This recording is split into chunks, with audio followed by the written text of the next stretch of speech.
8 नवंबर 2016 की रात्रि को 12 बजे से वर्तमान में जारी 500 रुपए और 1000 रुपए के करेंसी नोट लीगल टेंडर नहीं रहेंगे। ये मुद्राएं कानूनन अमान्य होगी। काळ्या पैशावर सर्जिकल स्ट्राईक करण्यासाठी पंतप्रधान नरेंद्र मोदींनी 500 आणि 1000च्या जुन्या नोटा रद्द करण्याचा निर्णय जाहीर केला। या निर्णयामुळे जुन्या नोटा जमा करण्यासाठी बँका उपलब्ध नसल्यामुळे बँक आणि एटीएम समोरील रांगा वाढतच गेल्या। अंमलबजावणीच्या पातळीवर उडालेल्या या गोंधळामुळे ऐन संसद अधिवेशनात विरोधकांच्या हातात मोदी सरकारला घेरण्यासाठी आयतं कोलीत मिळालं। हिवाळी अधिवेशनात हाच मुद्दा गाजत राहिला। कधी निर्णय काही उद्योगपतींना आधीच लीक करण्यावरून तर कधी चर्चेला मोदींच्या अनुपस्थितीवरून विरोधकांचा गोंधळ कायम होता। त्यामुळे संपूर्ण हिवाळी अधिवेशनच पाण्यात गेलं। रघुराम राजन यांनी रिझर्व्ह बँकेच्या गव्हर्नर पदाचा कार्यकाळ पूर्ण केला असला तरी त्यांच्या जाण्यामुळे मोठा वाद निर्माण झाला। भाजप खासदार सुब्रमण्यम स्वामी यांनी राजन यांच्यावर विखारी टीका केल्यामुळे राजन यांना कार्यकाळ वाढवून मिळणार नसल्याचं आधीच स्पष्ट झालं होतं। राजन यांनी कोणतीही तडजोड न करता राबवलेल्या आर्थिक धोरणांमुळे मोदी सरकारची नाराजी स्वामी यांच्या टीकेमुळे स्पष्ट झाली। राजन यांनी मोदींच्या नोटाबंदीच्या निर्णयालाही विरोध दर्शवल्याचं नंतर पुढे आलं। राजन यांच्या जागेवर त्यांचेच सहकारी डेप्युटी गव्हर्नर उर्जित पटेल यांची नियुक्ती करण्यात आली। उर्जित पटेल यांच्या नियुक्तीमुळे मोदी सरकारला मोठी ऊर्जा तर मिळालीच, पण नोटबंदीच्या निर्णयाचा मार्गही मोकळा झाला।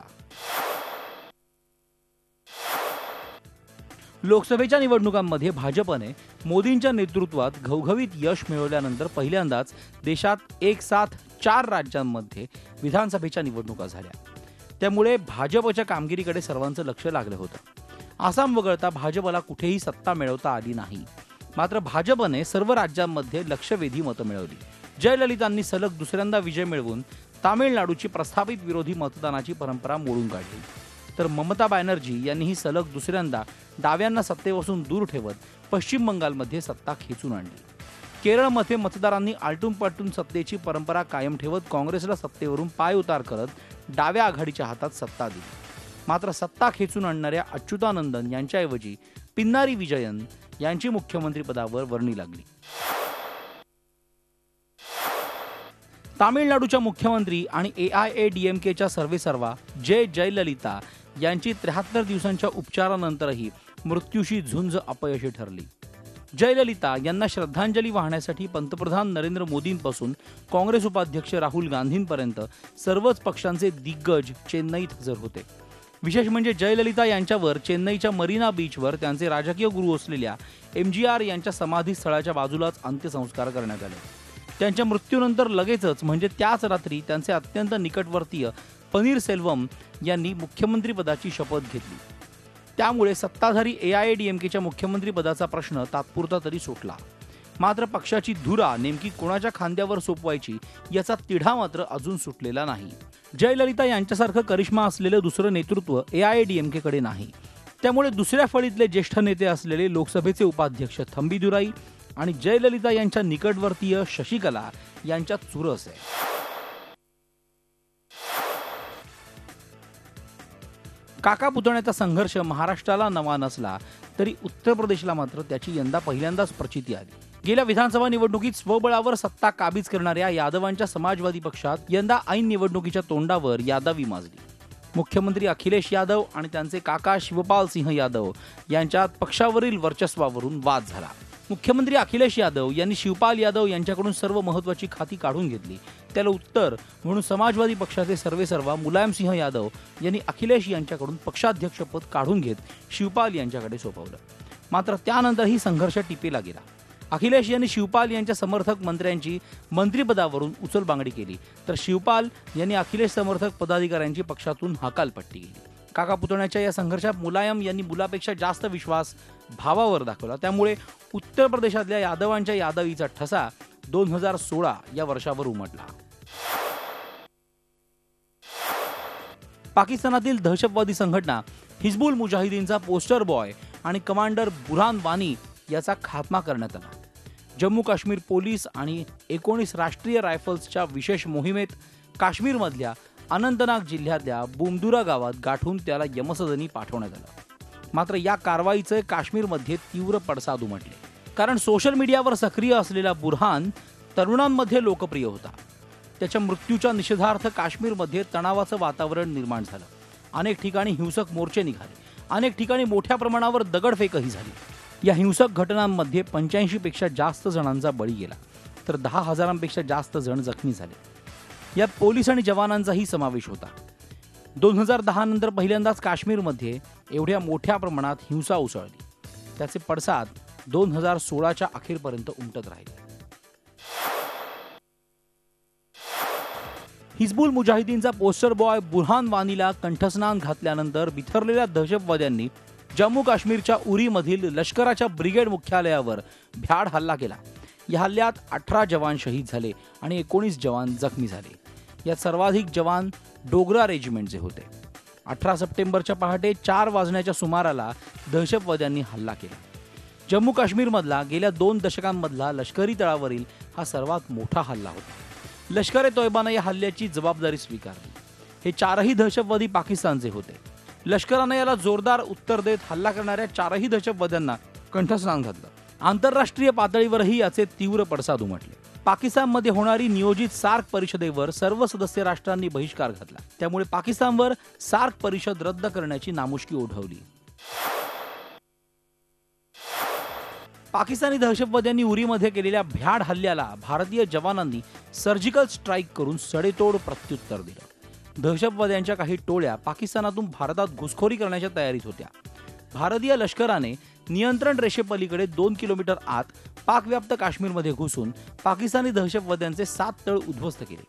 भीमवर, हॉट स्प्रिंग, लिपा, कल हे ठिकाणं लष्कराच्या निशाण्यावर होती।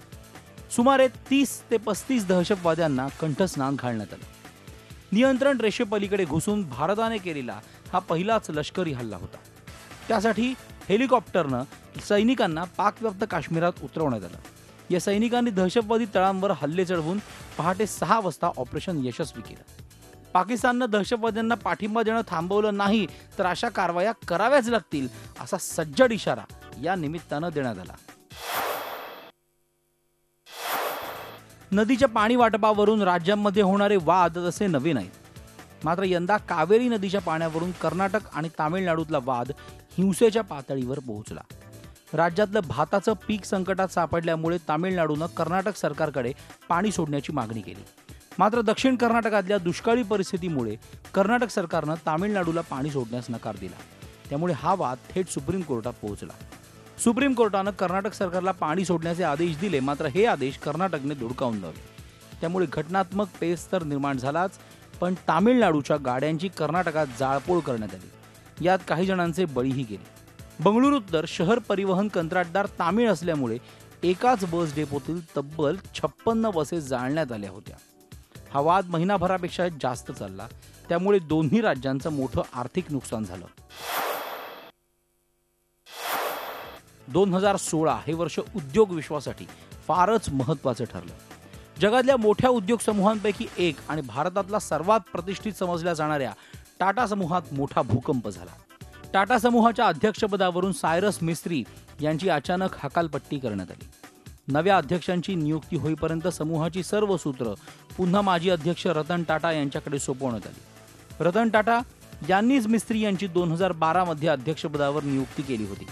मात्र 4 वर्षांच्या कारकिर्दीत मिस्त्री यांनी टाटा समूहाच्या ध्येय धोरणांना सुरुंग लावल्यामुळे त्यांची उचलबांगडी करण्यात आली। मिस्त्री यांनी टाटांच्या निर्णयाला आव्हान देत समूहाच्या इतर कंपन्यांची धुरा सोडण्यास नकार दिला। त्यामुळे सर्वसाधारण बैठक घेऊन त्यांना महत्त्वाच्या कंपन्यांच्या चेअरमन पदावरून हटवण्यात आलं।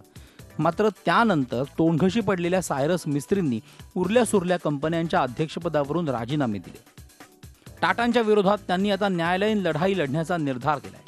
त्यांना किती यश येणार आणि टाटा समूहाची धुरा कुणाकडे सोपवणार यासाठी 2017ची वाट पाहावी लागणार आहे। आर्थिक सुधारणांसाठी देशातलं बहुचर्चित आणि बहुप्रतीक्षित आर्थिक विधेयक जीएसटी यंदाही लागू होऊ शकणाऱ्यांनी पावसाळी अधिवेशनात मंजुरी दिली होती। मात्र हिवाळी अधिवेशनात नोटबंदीच्या गदारोळामुळे पाण्यात गेल्यामुळे त्यासाठी आवश्यक असलेल्या इतर तरतुदींना मंजुरी मिळू शकली नाही. त्यामुळे पुढच्या अधिवेशनात जीएसटी मंजूर करून घेणं कठीण असून 1 एप्रिल 2017 पासून देशात जीएसटी लागू करणं मोदी सरकारसाठी केवळ दिवास्वप्नच ठरणार आहे. जीएसटी काउन्सिलनं मात्र 4 टप्प्यांमध्ये जीएसटीचे दर लागू करण्याची घोषणा केली. इंदूर पाटणा एक्सप्रेससाठी 21 नोव्हेंबरची पहाट म्हणजे काळाचा घाला घालणारी ठरली. उत्तर प्रदेशमध्ये कानपूरपासून 100 किलोमीटर अंतरावर असलेल्या पुखरायन गावाजवळ या एक्सप्रेसचे 14 डबे रुळावरून घसरले आणि गाढ झोपेत असलेल्या 150 प्रवाशांसाठी हा अखेरचा प्रवास ठरला, तर 200 पेक्षा जास्त जण जखमी झाले. गेल्या काही वर्षातला रेल्वेचा हा सर्वात मोठा अपघात ठरला. संपूर्ण परिस्थिती नियंत्रणात आणण्यासाठी लष्कर आणि एनडीआरएफला तब्बल 3 दिवसांपेक्षा जास्त काळ लागला. रेल्वे ट्रॅक उखडल्यामुळे हा अपघात झाल्याचं चौकशीत निष्पन्न झालं. अनेक अधिकारी आणि कर्मचाऱ्यांवर निलंबनाची कारवाई करण्यात आली. अलाहाबाद हायकोर्टाच्या निकालामुळे तोंडी तलाक विरोधातल्या चर्चेची धार आणखीनच वाढली. तोंडी तलाक ही घटनाबाह्य कृती असल्याचा निर्वाळा अलाहाबाद हायकोर्टाने दिला. तोंडी तलाक म्हणजे मुस्लिम महिलांच्या अधिकारांचं हनन असल्याचंही कोर्टानं नमूद केलं. कोणतंही पर्सनल लॉ बोर्ड हे घटनेपेक्षा श्रेष्ठ नसल्याचं सांगत कोर्टानं मुस्लिम पर्सनल लॉ बोर्डाला फटकारलं. मुस्लिम पर्सनल लॉ बोर्डानं मात्र या निर्णयाला तीव्र विरोध केला. तोंडी तलाक रद्द करण्यासाठी वेगवेगळ्या याचिकाकर्त्यांच्या याचिकांवर सुप्रीम कोर्टात सुनावणी सुरू आहे.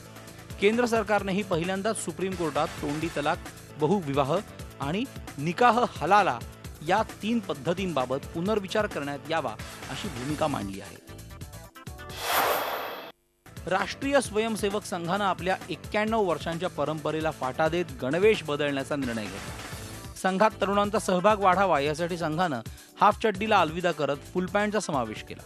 मात्र खाकीऐवजी संघाची फुल पॅन्ट ही तपकिरी रंगाची ठेवण्यात आली. यंदाच्या दसरा मेळाव्यापासून अधिकृतपणे नवा गणवेश परिधान करण्यास सुरुवात केली. देशभरात संघाच्या सर्व दसरा मेळाव्यांमध्ये संघाचे स्वयंसेवक पहिल्यांदाच फुल पॅन्टमध्ये दिसले. एकट्या महाराष्ट्रासाठी 2 लाख मीटरहून अधिक कापड स्वयंसेवकांसाठी लागलं. भारतात दूरसंचार क्षेत्रात जिओच्या रूपानं मोठी क्रांती झाली. मुकेश अंबानींनी रिलायन्सच्या माध्यमातून जिओच्या लॉन्चिंगची घोषणा केली आणि दूरसंचार क्षेत्रात मोठी उलथापालथ झाली. तब्बल 15,000 कोटींची गुंतवणूक करणारी जगातली ही सर्वात मोठी स्टार्टअप ठरली. सुरुवातीला 3 महिन्यांसाठी जिओनं अमर्याद मोफत 4G सेवा पुरवण्याची घोषणा केली. त्यानंतर जिओच्या ग्राहकांमध्ये दररोज 6 लाखांची भर पडत गेली. पहिल्या 83 दिवसात जिओनं 5 कोटींपेक्षा जास्त ग्राहक जोडले. दूरसंचार क्षेत्रातल्या प्रस्थापित असलेल्या एअरटेल आणि व्होडाफोन सारख्या कंपन्यांनाही जिओनं वेगानं मागे टाकलं. रिलायन्स एवढ्यावरच थांबलं नाही. त्यांनी डिसेंबरमध्ये पुन्हा ग्राहकांसाठी जिओ हॅपी न्यू इयर ऑफरची घोषणा करत 31 मार्च 2017 पर्यंत मोफत सेवा देण्याचा निर्णय घेतला. त्यामुळे जिओची लोकप्रियता आणखीनच वाढली. क्रिकेटमधून निवृत्ती घेतल्यानंतर राजकीय मैदानात जोरदार बॅटिंग करणाऱ्या नवज्योत सिंग सिद्धू यांनी भाजपला रामराम ठोकला. पंजाबमधून 3दा भाजप खासदार म्हणून निवडून आलेले सिद्धू हे गेल्या काही महिन्यांपासून नाराज होते. त्यांची नाराजी दूर करण्यासाठी त्यांना राज्यसभेची खासदारकीही देण्यात आली. मात्र पंजाब विधानसभेच्या निवडणुका तोंडावर असताना कुठलीही महत्त्वाची जबाबदारी न दिल्यामुळे सिद्धू नाराज होते. त्यामुळे त्यांचा राज्यसभेच्या खासदारकीत मन रमलं नाही. त्यांनी थेट खासदारकीचा राजीनामा देत भाजपलाही सोडचिठ्ठी दिली. त्यानंतर मात्र पंजाबमध्ये सत्तेची स्वप्न पाहणाऱ्या आपनं सिद्धूंना पक्षात येण्यासाठी निमंत्रण दिलं. मात्र सिद्धूंनी ते नाकारलं.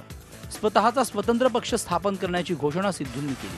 मात्र त्यांच्या पत्नीनं काँग्रेसमध्ये प्रवेश केला. त्यामुळे सिद्धूही काँग्रेसमध्ये जाणार का याकडे सर्वांचं लक्ष लागलंय. सिद्धूंनी भाजप सोडल्यामुळे पंजाबची राजकीय समीकरणं बदलणार का यासाठी 2017ची वाट पाहावी लागणार आहे. झी 24 तास रहा एक पाऊल पुढे.